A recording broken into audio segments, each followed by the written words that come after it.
We're back. Peak earnings. That's the warning made on CAT today, Caterpillar.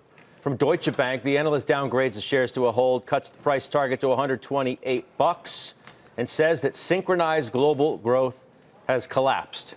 We've made it our call of the day. Quintanilla and Kramer had a good bit on this morning.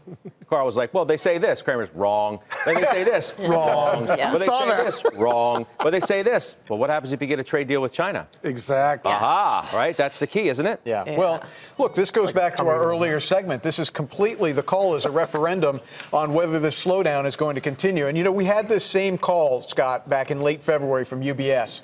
And at the time I said it's wrong. All right. The more likely outcome is that policy mistakes are avoided, you get trade deals, and the global expansion continues. But let's say that this analyst is right and that the slowdown continues. He's got earnings declining to about $10 a share 2 years from now. Right. So the stock's trading at about 14 times. If that's trough earnings, which is what I understand the report to say, 14 times trough earnings is really not bad at all. You look back at 2010, right. Stock traded about 20 times trough earnings. So look, I don't agree with the supposition, and I don't agree with the conclusion. But the stock's up 15.5% in 3 months.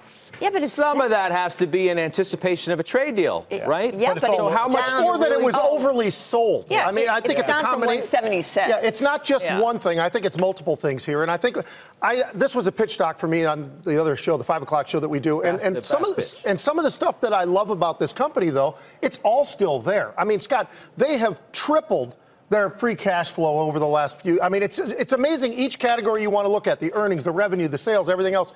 And that's in the face of some of this slowdown starting to occur in 2018. If they earn what they say they're going to earn, let's say that does get cut, like you said.